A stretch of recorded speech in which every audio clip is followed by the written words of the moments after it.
നമസ്കാരം. ഇന്നത്തെ കാലത്ത് വളരെ സാധാരണയായിട്ട് കാണുന്ന ഒരു ഡിസീസ് കണ്ടീഷനാണ് ഈ അലർജിക് റൈനൈറ്റിസ്. ഇതിനോടനുബന്ധിച്ച് ഒരുപാട് സംശയങ്ങൾ ആൾക്കാരുടെ ഇടയിൽ ഉണ്ടാവാറുണ്ട്. ഈ സംശയങ്ങൾക്കൊക്കെ കൃത്യമായിട്ടുള്ള ഒരു ഉത്തരം ലഭിക്കുമ്പോൾ ഈ അലർജിക് റൈനൈറ്റിസ് എന്ന ഡിസീസ് കണ്ടീഷൻ മാനേജ് ചെയ്യാൻ കുറച്ചും കൂടി എളുപ്പമാവാറുണ്ട്.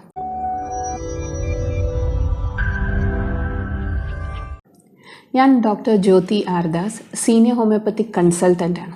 സാധാരണയായി അലർജിക് റൈനൈറ്റിസ് ഉള്ളവരിൽ, അത് മുതിർന്നവരായിക്കോട്ടെ കുട്ടികളിലായിക്കോട്ടെ, രാവിലെ എണീറ്റ ഉടനെ അല്ലെങ്കിൽ പെറ്റ്സിൻ്റെ കൂടെ ഇടപഴകുമ്പോൾ അല്ലെങ്കിൽ പൊടിയടിക്കുമ്പോൾ ഒക്കെ നിർത്താണ്ട് തുമ്മലുണ്ടാവുക, മൂക്കൊലിപ്പ് ഉണ്ടാവുക, മൂക്കടപ്പ് ഉണ്ടാവുക. ഈ മൂക്കൊലിപ്പും മൂക്കടപ്പും മാറി മാറി വരിക എന്നീ ലക്ഷണങ്ങളൊക്കെ കാണിക്കാറുണ്ട്. എന്നാൽ ഈ അടുത്തായിട്ട് വളരെ കൂടുതലായിട്ട് ആൾക്കാർ വന്നു പറയുന്ന ഒരു സിംറ്റമാണ് ഈ മൂക്കിൻ്റെ ഉള്ളിൽ, ത്രോട്ടിൻ്റെ ഉള്ളിൽ, കണ്ണിൻ്റെ ഉള്ളിലൊക്കെ വളരെ അസഹ്യമായിട്ടുള്ള ഒരു ചൊറിച്ചിൽ അനുഭവപ്പെടുക എന്നുള്ളത്. അപ്പോൾ പലർക്കും ഉണ്ടാവുന്ന ഒരു സംശയമാണ്, എസ്പെഷ്യലി രക്ഷിതാക്കൾ നമ്മളോട് ചോദിക്കുന്ന ഒരു സംശയമാണ്, ഡോക്ടർ ഇത് അലർജിക് റൈനൈറ്റിസ് ആണോ അതോ കുട്ടിയുടെ ഇമ്മ്യൂണിറ്റി കുറഞ്ഞിട്ട് കോമൺ കോൾഡ് ഇടയ്ക്കിടയ്ക്ക് വരികയാണോ എന്നുള്ളത്.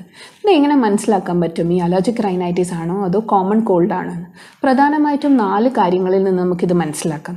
ഈ അലർജിക് റൈനൈറ്റിസ് ആണെങ്കിൽ നമ്മളിത് ഈ അലർജനോട് എക്സ്പോസ്ഡ് ആകുമ്പോൾ, അത് ഏത് തന്നെ ആയിക്കോട്ടെ, അലർജൻ ഡസ്റ്റ് ആയിക്കോട്ടെ, പെർഫ്യൂംസ് ആയിക്കോട്ടെ, ഫുഡ് അലർജൻ ആയിക്കോട്ടെ, വീട്ടിലുള്ള പെറ്റ്സ് ആയിക്കോട്ടെ, ഈ സിംറ്റംസ് അത് ഉടനടി ഡെവലപ്പ് ചെയ്യും എന്നുള്ളതാണ്. എന്നാൽ ഇപ്പോൾ ഈ കോമൺ കോൾഡിൻ്റെ കേസിൽ, ഇപ്പോൾ ക്ലാസ്സിൽ തൊട്ടടുത്ത കുട്ടിക്ക് കോൾഡ് ഉണ്ടെങ്കിൽ ഈ എക്സ്പോസ്ഡ് ആയ കുട്ടിയിൽ ഈ സിംറ്റംസ് വരാൻ 1-2 ദിവസം എടുക്കുമെന്നുള്ളതാണ്.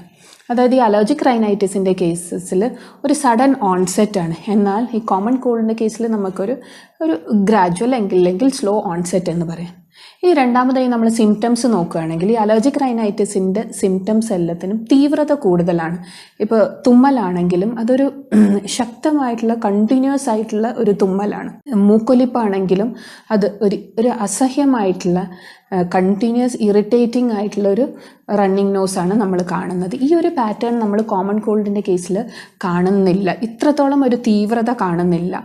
മറിച്ച് കോമൺ കോൾഡിൻ്റെ കേസിലാണെങ്കിലും മൂക്കൊലിപ്പ് തുടക്കത്തിൽ വെള്ളം പോലെ കണ്ട് പിന്നെ ഒരു വെള്ള കളറിലേക്ക് മാറി പിന്നെ മഞ്ഞ കളർ, പച്ച കളർ, ഇങ്ങനെ ഒരു പാറ്റേണാണ് കാണാറുള്ളത്.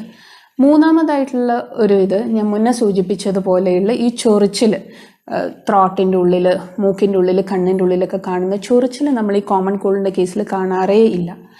മറിച്ച് ത്രോട്ടിൻ്റെ ഉള്ളിൽ പെയിൻ അനുഭവപ്പെടാറുണ്ട് കോമൺ കോൾഡിൻ്റെ കേസസിൽ. ഈ അലർജിക് റൈനൈറ്റിസിൻ്റെ കൂടെ ഇതുപോലെ ഫീവർ പൊതുവേ കാണാറില്ല. എന്നാൽ ഇപ്പോൾ ഈ കോമൺ കോൾഡിൻ്റെ കേസസിൽ നമ്മളിപ്പോൾ ഒരു വൈറൽ ഇൻഫെക്ഷൻ കാരണമാണ് കോമൺ കോൾഡ് വന്നതെങ്കിൽ ഫീവറും ശരീരവേദനയും ഒക്കെ കാണാറുണ്ട്. നാലാമതായിട്ട് നമ്മളിപ്പോൾ ഈ അലർജിക് റൈനൈറ്റിസിൻ്റെ കേസിൽ നമ്മൾ ഈ അലർജനോട് എക്സ്പോസ്ഡ് ആയി നിൽക്കുന്ന കാലത്തോളം, അതായത് ഇപ്പോൾ നമ്മളൊരു പൊടിയടിച്ച റൂമിലാണ് ഉള്ളത് അല്ലെങ്കിൽ പെറ്റ്സ് നമ്മളെ വീട്ടിലുണ്ട്, അത്രയും കാലം നമുക്ക് ആ സിംറ്റംസ് ഉണ്ടാവും, ഇല്ലെങ്കിൽ നമ്മൾ മെഡിസിൻസ് കഴിക്കണം എന്നുള്ളതാണ്. എന്നാൽ കോമൺ കോൾഡിൻ്റെ കേസിൽ ഈ സിംറ്റംസ് ഒക്കെ ഒരു 2 മുതൽ 7 ദിവസത്തിനുള്ളിൽ സാവകാശം ഒരു പാറ്റേണിൽ കുറഞ്ഞു വരുന്നതായിട്ടും നമുക്ക് കാണാറുണ്ട്. മറ്റൊരു പ്രധാന സംശയം, ഇപ്പോൾ ഇതിനൊക്കെയുള്ള മെഡിസിൻസ് അല്ലെങ്കിൽ ചികിത്സാ രീതി ഒരേ തരത്തിലുള്ളതാണോ അതോ അത് വ്യത്യസ്തമാണോ എന്നുള്ളത്. അപ്പോൾ രോഗി പ്രകടമാക്കുന്ന ലക്ഷണങ്ങളും അതിൻ്റെ കാരണങ്ങളും, ഈ 2 ഫാക്ടേഴ്സും മെയിനായിട്ട് കണക്കിലെടുത്തിട്ടാണ് നമ്മൾ മെഡിസിൻസ് പ്രിസ്ക്രൈബ് ചെയ്യുന്നത്. അപ്പോൾ ഇപ്പോൾ കോമൺ കോൾഡിൻ്റെ കേസിലാണെങ്കിൽ ഒരു 3 days മെഡിസിൻസ് കഴിക്കുക, അതിൻ്റെ കൂടെ തന്നെ നന്നായിട്ട് വിശ്രമം എടുക്കുക, നന്നായിട്ട് വെള്ളം കുടിക്കുക, വളരെ വേഗത്തിൽ ദഹിക്കാൻ പറ്റുന്ന ഭക്ഷണങ്ങൾ കഴിക്കുക. ഇതുകൊണ്ടൊക്കെ തന്നെ ബാക്ക് ടു നോർമൽ വേഗത്തിൽ ഒരാഴ്ചയിലുള്ളിൽ തന്നെ നമുക്ക് ബാക്ക് ടു നോർമൽ പറ്റാറുണ്ട് എന്നുള്ളതാണ്. എന്നാൽ അലർജിക് റൈനൈറ്റിസിൻ്റെ കേസിൽ നമ്മൾ കുറച്ച് കൂടുതൽ സമയം മെഡിസിൻ എടുക്കേണ്ടി വരുന്നു. കാരണം എന്തെന്ന് വെച്ചാൽ ഇത് ബോഡിയുടെ ഈ അമിതമായി പ്രതികരിക്കാനുള്ള ഈ ഒരു പ്രവണതയെ നമ്മൾ സാധാരണഗതിയിലേക്ക് തിരിച്ചു കൊണ്ടുവരേണ്ടിയിരിക്കുന്നു. അതുകൊണ്ട് തന്നെ ഈ സിംറ്റംസിന് പുറമെ, രോഗി പ്രകടമാക്കുന്ന ലക്ഷണങ്ങൾക്ക് പുറമെ, രോഗിയുടെ മാനസികമായിട്ടുള്ള, വ്യക്തിപരമായിട്ടുള്ള അല്ലെങ്കിൽ ശാരീരികമായിട്ടുള്ള മറ്റു പ്രത്യേകതകളും കുറച്ചുകൂടി വിശദാംശങ്ങളും മനസ്സിലാക്കിക്കൊണ്ട് അതിനോട് സാമ്യമായിട്ടുള്ള ഒരു മെഡിസിനാണ് നമ്മൾ പ്രിസ്ക്രൈബ് ചെയ്യുന്നത്.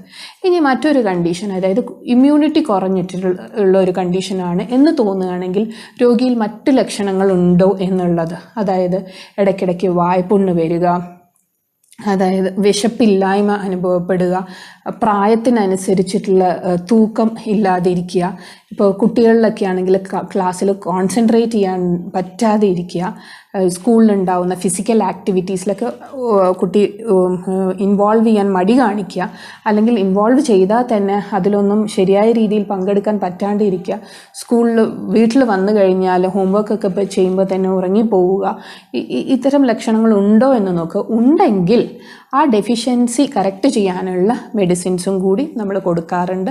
അതിൻ്റെ കൂടെ തന്നെ പ്രധാനമായിട്ടും ഡയറ്ററി കറക്ഷൻ, അതായത് പോഷകങ്ങൾ ഏതൊക്കെ രീതിയിൽ ഉൾപ്പെടുത്തണം, ഡയറ്റിൽ എന്തൊക്കെ കറക്ഷൻസ് വേണം എന്നുള്ളതും എല്ലാം നിർദ്ദേശിക്കാറുണ്ട്. അപ്പോൾ ഈ ഒരു തരത്തിലാണ് നമ്മൾ ഈ അലർജിക് റൈനൈറ്റിസ്, കോമൺ കോൾഡൊക്കെ ആയിട്ട് പേഷ്യൻസ് വരുമ്പോൾ നമ്മൾ മാനേജ് ചെയ്യാറുള്ളത്.